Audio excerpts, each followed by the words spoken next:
This ERJ is the 11th airliner I built out of Depron foam so far, so I've learned a lot of techniques and tricks. So this is a very typical nose arrangement right here. So I always have a thin basswood nose gear mount.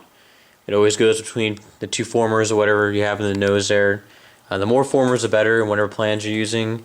This one only has 3 in the nose section, which is fine.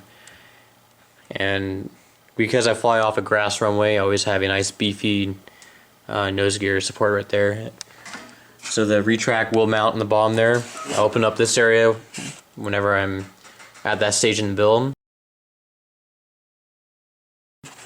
And I always like to use 3mm foam because the 2mm foam right here is thin enough that it's hard to sand between sections. One problem with Depron builds some card model or paper model plans is they're not very smooth around the edges. As you can see, in between fuselage sections they need a lot of sanding, especially on sharp parts like this. I haven't sanded this quite yet, but it requires a lot of sanding to smooth that out.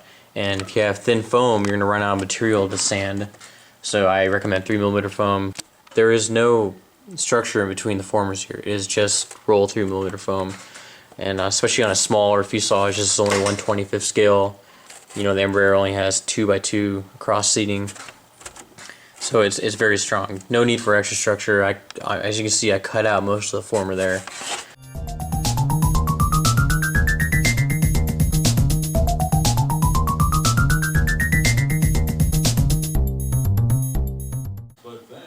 Here is an internal construction of the vertical stabilizer on the tail section. It's going to have an internal linkage for the rudder that comes out through that push guide right here, and there'll be a rod going from the rudder straight down inside the fuselage to move the rudder. The structure of the rudder, or the vertical stabilizer, is just one spar, main spar right here, glued on to a bulkhead right there. And of course I have a spar for the hinges where the rudder attaches, and then the front, there's no spar. It'll just be the two 2mm sheeting pieces sanded down. To reduce twisting, I have 3 simple ribs right here. Otherwise, it's very strong.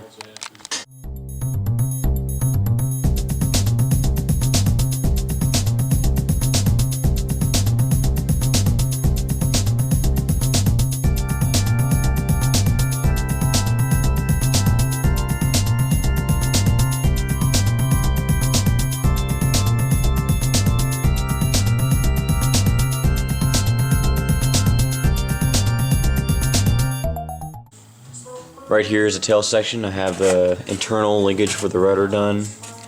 I have the elevator servos in. These are 3.7 gram servos. And I'm ready to sheet the top horizontal, but I'll give you a look inside first. So it's pretty simple. I have the main spar right here out of 3mm Depron, a rear 6mm Depron spar. That's where the elevator will hinge into the horizontal stabilizer.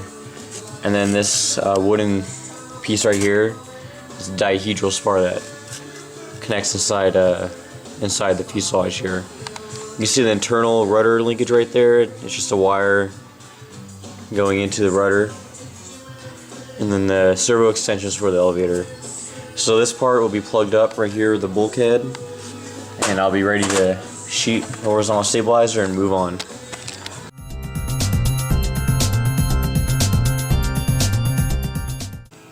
Right here I have the center section of the fuselage, and one important thing you have to keep in mind while building the center section right here is where to space the formers. So I already have one ready in the tail section and on the front of the nose, or on the back end of the nose where this part connects.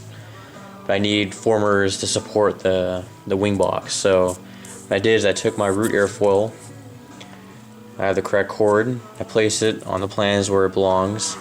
I just marked the leading edge and the trailing edge.